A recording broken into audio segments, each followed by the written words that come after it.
I'm so happy to bring back one of my favorite dream experts, Dr. Dream herself, Kelly Sullivan Walden.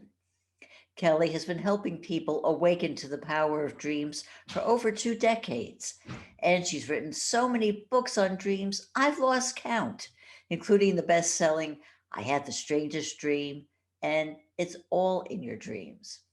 And she's come out with several Dream Oracle card decks, including the Carter winning Hero's Journey Dream Oracle. Welcome to the Dream Power Show, Kelly. This is so exciting, and I feel I couldn't be more honored to be Uh, with you today. I wanted to bring you on today because recently you took part in a very unusual dream group experiment. So, can you tell us Yeah. about it? So I was invited to be a dream expert. They called me the Dream Doctor, not Dr. Dream like I normally go by. It was for the Twitch network. And I had never heard of the Twitch network before this invitation. And since then, I've been hearing nothing but Twitch, Twitch, Twitch everywhere. It's the new thing. So the Twitch network has a premiere network. So it's Twitch Presents, and they cultivate and they curate and they create some content for their users. Most of the users are gamers, but it's now open to all kinds of people doing all kinds of things. Really, it doesn't exclude anyone, but primarily it's gamers. But the powers that be behind the scenes of Twitch, they all come from the gaming world, and they started noticing that some of their gamers were videotaping themselves all day and all night, and they noticed that there was a spike in views while people were sleeping playing their games. And they noticed, wow, people are interested in seeing what happens when people sleep. And it would seem like what a boring thing to do, but they were noticing a trend in. And so people that were wanting to get more views were keeping their camera on while they slept. And so that was kind of the beginning of the idea. And this all started in the midst of the pandemic, when there started to be an uptick in people posting in social media how they were remembering dreams and how dreams were becoming more and more vivid. It was seemingly more vivid. So they put together what they wanted to do. A show that actually was deliberately focused on watching people sleep.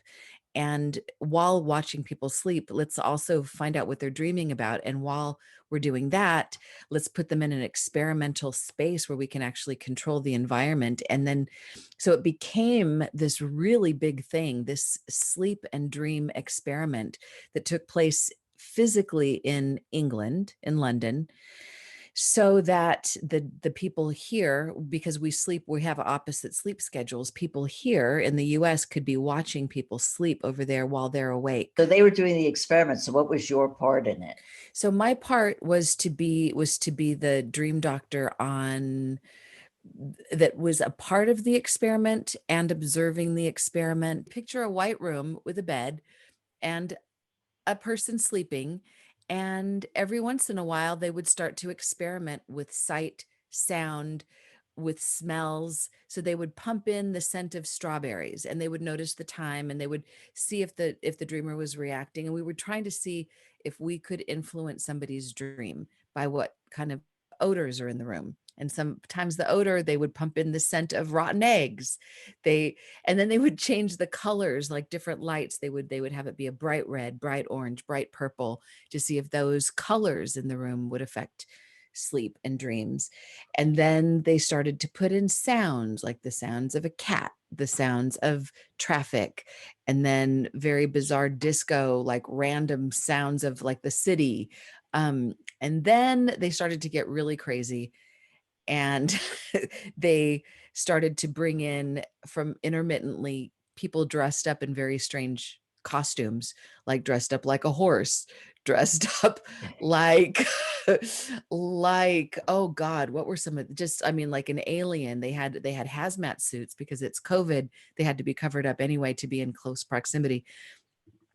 And then they would do strange things in the room to see if what they were doing was affecting the dreamer. And really, we could call this whole thing an experiment in dream interference. what happens when you, or sleep interference, sleep and dream interference, what happens when people are deliberately trying to influence somebody else's sleep and dreams? Does it work? So that was the question. And then we have some answers to that. So, Kelly, you saw these dreamers in this very unusual setting where Yeah. they were given all sorts of external influences while they were sleeping. So, tell me what the results were. I'll tell you some of the things that we already expected, because there had already been some scientific research done on smells and colors and dreams, and it seemed that our experiment backed these things up. For example, people might be interested to know that there was a really popular study done out of Mannheim, Germany, several years ago, that said that the smells in our dream zone absolutely affect our dreams. So, and this stands to reason. If there's a sweet smell, it will tend to help us have sweet dreams. Unpleasant smells will tend to influence unpleasant dreams. And that seemed to be the case with our dreamers. Also, interestingly, um, the colors red, orange, purple. Actually, purple is a surprise, because I think a lot of people associate purple with violet and being kind of a high vibrational color, but those are colors that seem to be disruptive to sleep, whereas colors that are most enhancing to sweet sleep and sweet dreams are neutral colors, beige, earth tones. So staying away from bright colors in your dream zone and in your sleep zone. So those are some things that we discovered. Go ahead.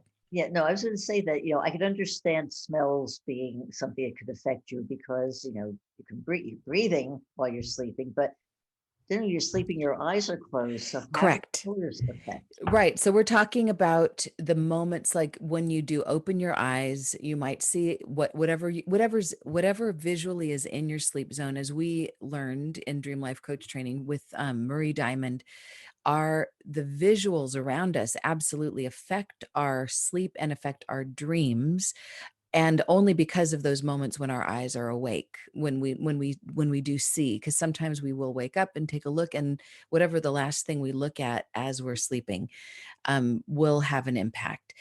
So while we're sleeping, though, you're right, while our eyes are closed, it seems like it doesn't really matter, unless the color is bright and it's going to be disturbing.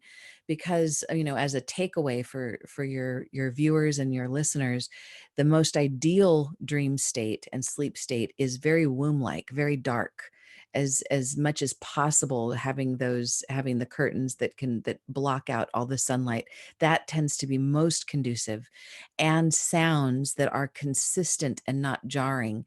So you can even have pleasant sounds of the ocean or forest, but if it's not consistent, it can wake you up. It can actually be jarring. So it's the name of the game is consistency, like a white noise that is like an ocean sound that doesn't stop, that's not going to be like crashing waves and then peace. It's like the notion is to have it be consistent.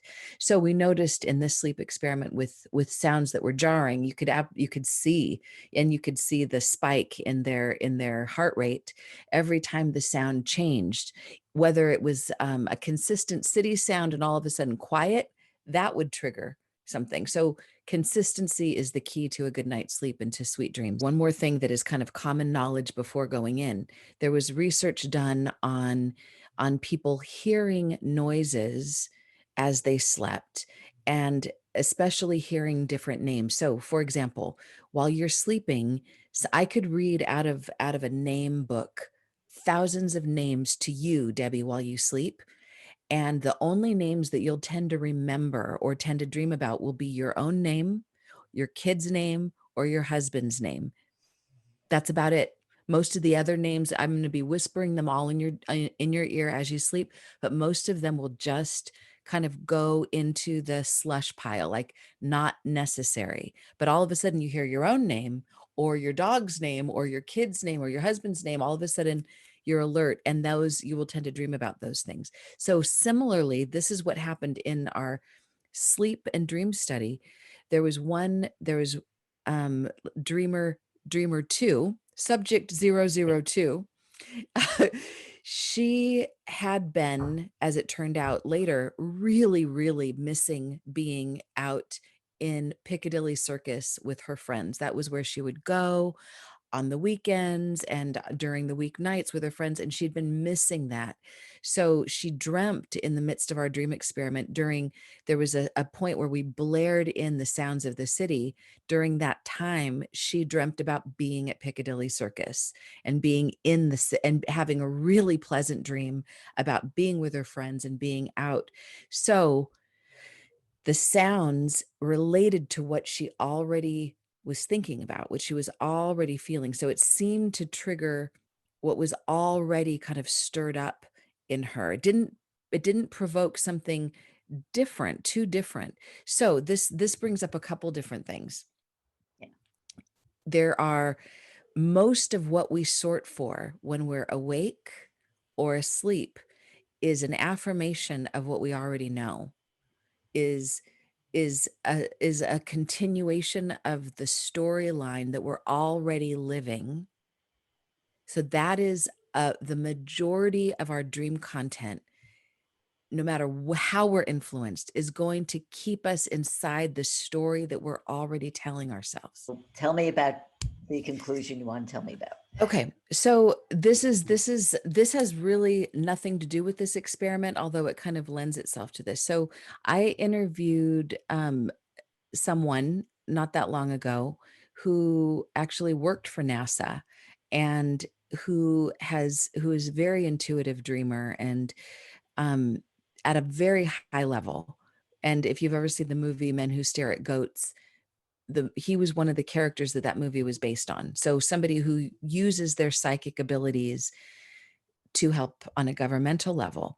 And he said, so this will first be very terrifying, but there's a solution. He said, if we were aware as a species of the amount of sleep and dream interference that is attempting to happen to us already, we would be shocked. We would be terrified. We would feel so vulnerable. Companies are wanting to figure out what's in our dreams, figure out what's in our minds so that they can market to us, so they can sell to us, but also so that they can control us. So that energy that is going on out there. And that sounds like, okay, this is like a Black Mirror episode. This is horrible. So the little cute experiment that we were doing on Twitch was really kind of part of, in a way, something that I think is much bigger. And the solution, because I was talking to this gentleman and I said, my God, well, then how do we survive this? And he said, the only way to really survive the whole notion of being interfered with by anyone is we have no choice but to become enlightened. If we take our spiritual growth, development, unfoldment seriously, then we can't be messed with. If we become more fearful, then we become more porous, more easily accessible to anyone that would want to interfere us. I mean, think about advertising. Most advertising preys on our fears. Are you not skinny enough, not pretty enough, not blah, blah, blah enough? Well, then you need to buy this. But if we were enlightened and we already felt whole and complete, we wouldn't be so receptive and so susceptible to those things. So to me, the good news is that if we all truly seek to grow our own light, to grow our own self-awareness, to grow our own connection with God, with whatever God means to us, then we actually can be immune to these influences. Then we can chart our own lives. We can be the directors of our own dream. We can then have the life that we choose to co-create with each other, and we don't have to live in fear. We can live actually joyous, beautiful lives. So to me, dream work is where it's at, and this is how we can grow more quickly. Of course, that's the absolute truth. And if anybody even wanted to consider that, the pandemic has been a gift to us because it's given us the time to slow down so we can get within ourselves to Yes. discover all that we already have in us that we may not even realize we have, but it's there all the time. We just have to do it. Yes. How can people find out more about you and your work? They can go to my website, which is ihadthestrangestdream.com. It's also kellysullivanwalden.com. And on my website, you can receive a free snooze meditation that is designed to help you get a better night's sleep, and that's for free. And also, there's a new app that's out. Have you seen the Hero's Journey app, Debbie? Yeah. So it's a Hero's Journey Dream app, and that's available on wherever your app store is. It doesn't matter what kind of phone you have. So the Hero's Journey Dream app. And let me just show one little quick thingy. This is a new product. It's the Awakened Dreamer Oracle. So they can get this. All of this will be available on my website or on Amazon. We've been speaking all about dreams with Dr. Dream herself, Kelly Sullivan Walden.